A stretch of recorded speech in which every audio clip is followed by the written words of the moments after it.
அப்ப அந்த CBI enquiry முடிஞ்ச உடனே வெளியே வரும்போது நான் பின்னாடி தான் உக்காந்துட்டு இருந்தேன். எல்லாத்துக்கும் பதில் சொல்லணும்ல. நம்ம தலைவர் நிறைய பேச மாட்டார். அப்படி சிபிஐ என்கொயரியில் ஃப்ரெண்ட்ஸில் உக்காந்துட்டு வெளியே ஒரு 2000 பேர் நிக்கிறாங்க. எங்கிருந்து வந்தாங்கன்னு தெரியல, டெல்லியில உட்காந்துட்டு இருக்காங்க. திடீர்னு என்ன தெரிஞ்சதுன்னு தெரியல, அந்த ராயப்பன் படத்துல சொன்னார் பாருங்க, அதே மாதிரி டிரைவரை பார்த்து அப்புறம் திரும்பி பின்னாடி உட்கார்ந்த ஒரு வார்த்தை சொன்னாரு.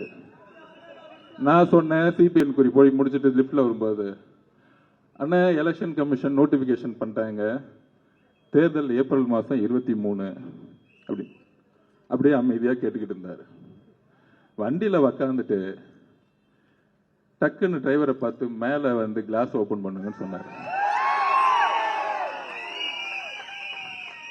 எனக்கு அப்பயும் இன்னும் அண்ணன் காத்து வாங்கறதுக்கு பண்றாரா அப்படின்னு நினைச்சேன். அப்புறம் ஒரு குரல் வந்துச்சு, என்ன அர்ஜுன் ஆரம்பிச்சிடலாமா இங்க இருந்தே அப்படின்னு கேட்டாரு.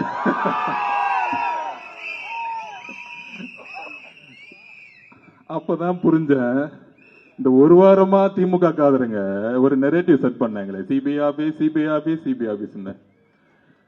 இந்த 8 மாசமா முதலமைச்சர் ஸ்டாலின் பார்த்து பயந்த ஒரே தலைவர் எங்களுடைய தலைவர். அவருக்கு இபிஎஸ் பார்த்தா பயம் இல்ல. அப்புறம் யாரோ ஒருத்தர் பிஜேபி தலைவரா ஒருத்தரை போட்டிருக்காங்க, பேர் கூட வர மாட்டேங்குது, மறந்து போச்சு. அந்த மாதிரி பல தலைவர்கள் சுத்திக்கிட்டு இருக்காங்க. எல்லாம் ஓகே, எல்லாம் திமுகவோட கூட்டணி போட்டு வச்சிட்டு இருக்காங்க.